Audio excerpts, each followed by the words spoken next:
Imagine standing in a bustling marketplace, the air thick with the scent of spices and the noise of bartering voices. It's the early 1600s and you're just another face in the crowd. You hold a small pouch of coins, your hard-earned savings, clutched tight. But as you weave through the throng, eyeing the goods on offer, something peculiar catches your attention. A man, clad in fine silks, his presence commanding respect. He's not buying or selling, merely talking. Yet every shop owner, every merchant nods with reverence, eager to catch his gaze.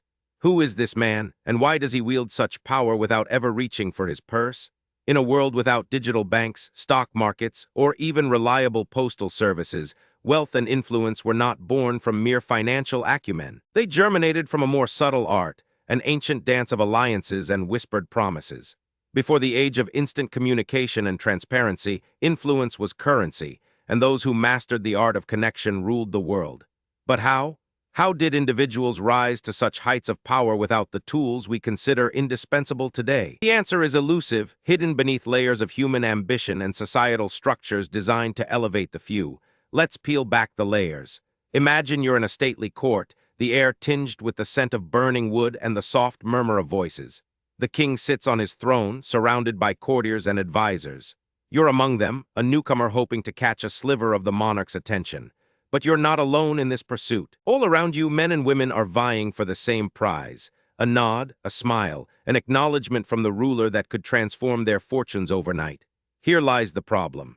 In a society where hierarchies are rigid and social mobility is a rare commodity, how do you, an outsider, penetrate the inner circles of power? How do you turn a fleeting encounter into a lifelong alliance? The stakes are high. Failure means obscurity, or worse, ruin. Success, however, could mean unparalleled influence and wealth. But what does it truly take to befriend those at the helm of power? Surely it's not as simple as a charming demeanor or a well-timed jest. No, the game is far more complex, intertwined with the very fabric of human nature itself. Consider the world of Renaissance Italy. A place where city-states vied for dominance and political intrigue was as intoxicating as the finest wine. Here, the Medici family rose from obscurity to become one of the most powerful dynasties in Europe. They did so not through brute force or sheer wealth alone, but by mastering the art of patronage. They cultivated relationships with artists, thinkers, and most importantly, government officials, weaving a network of influence that extended beyond borders and generations. But why stop at the Medici? Journey further back to the courts of ancient China, where scholar officials navigated a labyrinthine bureaucracy to curry favor with the emperor. These mandarins understood that to wield power, one must first secure favor. They became masters of reciprocity, offering loyalty and counsel in exchange for the emperor's trust and patronage. Yet even with historical precedents, the question remains, what does it take today in the modern world to build those bridges of influence? In an age when information flows freely and transparency is both a boon and a curse, how does one navigate the delicate balance of power and friendship with those who hold the keys to the kingdom? The problem is clear, yet the solution is anything but. We must delve deeper beyond the surface of smiles and handshakes into a world where trust is both a weapon and a shield, where the lines between friendship and strategy blur, and where the most valuable currency isn't gold or silver, but access and influence. As you stand there, pondering your next move, the weight of centuries of human ambition bears down upon you. The path to power is fraught with dangers, seen and unseen. But in every whispered conversation, in every knowing glance exchanged across a crowded room, lies the potential for a connection that could change everything. So, how did those before us solve this puzzle? How did they transform mere acquaintances into the kind of allies that could sway kingdoms and forge empires? The answer is a tapestry of human cunning, resilience, and the relentless pursuit of ambition. A story that continues to unfold even now, as we seek to understand the timeless dance between money, power, and friendship. To truly understand the craft of forging powerful alliances, we must dive into the core mechanisms that govern these intricate relationships throughout history. These mechanisms are not just relics of the past, they echo in the corridors of modern power structures today. Consider the concept of patronage, a cornerstone in the architecture of influence. Patronage wasn't merely a transaction, it was a mutually beneficial relationship, deeply embedded in the cultural and social norms of the time. In ancient Rome, for instance, the system of patron-client relationships was not just a societal norm but a vital cog in the machinery of governance. Patrons, often of higher status and wealth, provided protection, legal assistance, and financial support to their clients. In return, clients offered their loyalty, votes, and public support. This symbiotic relationship was a strategic alliance, binding individuals across different social strata with invisible threads of obligation and reciprocity. But why did this system thrive? It thrived because it made power personal. In a world where letters took weeks to reach their destination and news traveled at the speed of a horse's gallop, personal connections were everything. Trust had to be built face-to-face, and the patronage system ensured that both parties were invested in each other's success. This created a network of dependencies that stabilized societies and allowed for the movement of resources and influence in a controlled manner. As we venture further into the annals of history, we find the Renaissance period to be a fertile ground for such alliances. The Medici family, whom we briefly mentioned, were masters of this art. Their rise to power in Florence was not just due to their immense wealth, but their strategic marriages and alliances with other powerful families. Cosimo de' Medici, known as the Pater Patrii, or Father of the Fatherland, understood that to maintain his family's dominance, he needed more than money. He needed allies. He patronized artists like Donatello and Brunelleschi, whose works would immortalize the Medici name, and, in return, these artists enjoyed the protection and resources necessary to pursue their groundbreaking work. But the Medicis were not alone in this understanding. The Borgias, another powerful family of the same era, leveraged marital alliances and strategic placements within the Catholic Church to extend their influence. Rodrigo Borgia, who became Pope Alexander VI, used his position to appoint family members to key roles, ensuring that the Borgia influence spread throughout Europe. In the East, the Ottomans perfected their own unique system of influence through the devshirme, a practice where Christian boys were recruited from the Balkans, converted to Islam, and trained as soldiers and administrators. These boys, known as janissaries, rose to significant positions of power within the empire. The sultans understood that by cultivating loyalty from a young age and providing education and opportunity, they could create a powerful, loyal elite that would serve the state's interests unwaveringly. Even in the vast expanse of the British Empire, the mechanisms of influence and alliance played out on a grand scale. The British East India Company, a commercial enterprise, wielded power as if it were a sovereign entity. It established relationships with local rulers in India, providing military support in exchange for trade privileges and territorial rights. The company's officials, often acting as quasi-diplomats, mastered the art of diplomacy and leverage, using alliances to expand the empire's reach without direct military conquest. Behind these historical examples lies a deeper truth about human nature.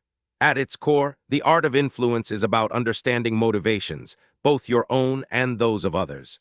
It's about reading between the lines, discerning the unspoken desires and fears that drive human behavior.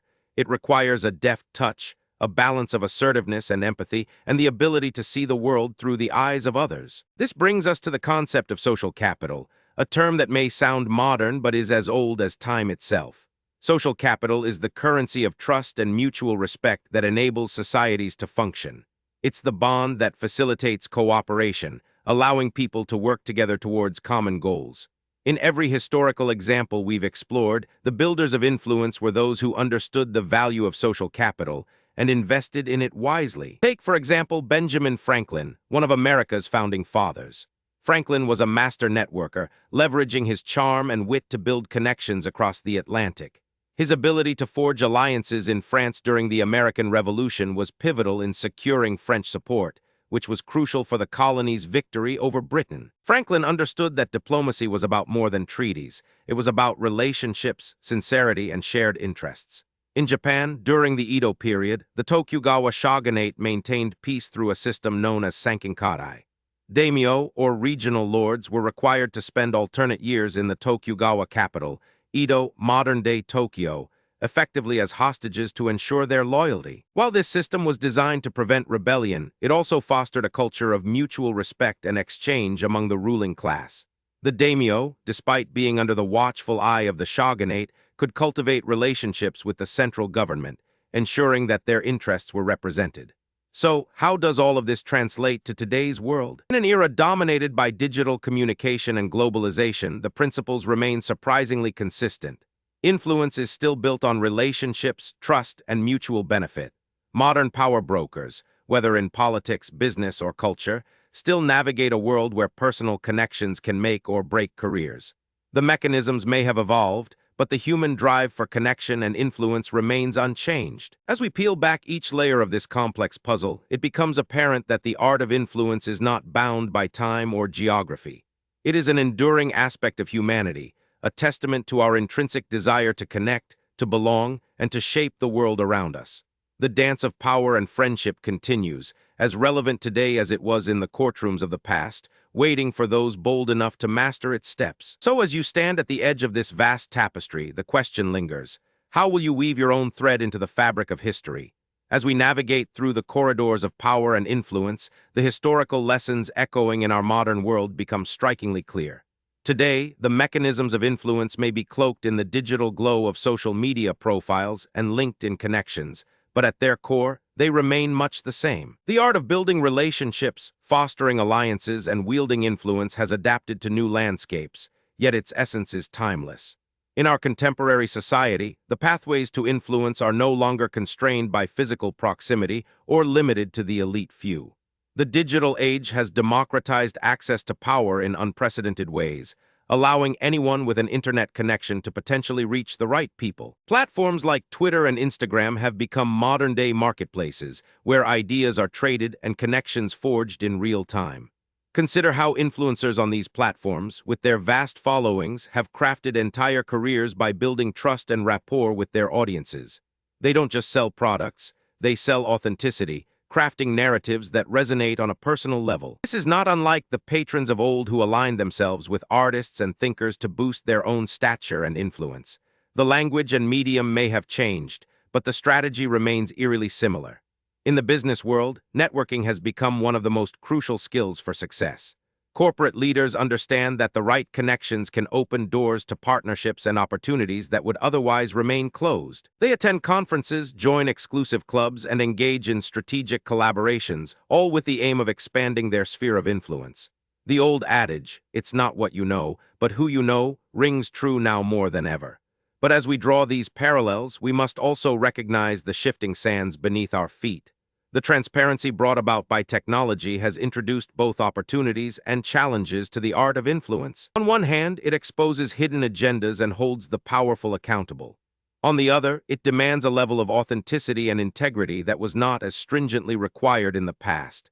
The stakes are higher, and the margin for error ever slimmer. In politics, building relationships with government officials remains a critical component of advocacy and policy influence. Lobbyists and activists alike must navigate a complex web of relationships, understanding that behind every decision-maker is a network of advisors, constituents, and influencers. The challenge today is not just about gaining access, but also about cutting through the noise of constant information bombardment to make a meaningful impact. Yet, one cannot discuss modern influence without acknowledging the darker side of this dynamic. The pursuit of power and influence can sometimes lead to ethical quandaries, where the lines between collaboration and corruption blur. The allure of wielding influence can tempt individuals and organizations to compromise their values or manipulate relationships for short-term gains. This is a cautionary tale as old as time, a reminder that the pursuit of influence must be tempered with responsibility and ethical consideration. As we pull the threads of history into the present, we find ourselves standing at a crossroads where the lessons of the past meet the possibilities of the future. The art of influence is not a relic to be admired from a distance. It is a living, breathing practice that continues to evolve with us. It challenges us to consider how we can harness it for the greater good, to create connections that uplift and empower rather than divide and exploit. And so, as we return to the original question, how do you make money with government officials? We find that the answer is not a simple formula, but rather a journey of discovery. It is about understanding the intricate dance of influence, the delicate balance of power and friendship, and the timeless human pursuit of connection. In the end, the pursuit of influence is not merely about personal gain. It is about shaping the world we inhabit and leaving a legacy that extends beyond our own lifetime. It is about recognizing that true influence comes not just from holding power, but from the ability to inspire, to connect, and to make a difference. As we step back from this tapestry of human ambition and ingenuity, we are reminded that the world is a web of relationships, each one a potential thread in the fabric of history. The challenge, and indeed the opportunity, is to weave those threads with thoughtfulness and intention, to create a world where influence is wielded with wisdom and integrity. And so, as you ponder your own place within this intricate dance, ask yourself, How will you use your influence to shape your world? What connections will you forge, and what legacy will you leave behind? In the end, the true measure of influence is not in the power you hold, but in the lives you touch and the change you inspire.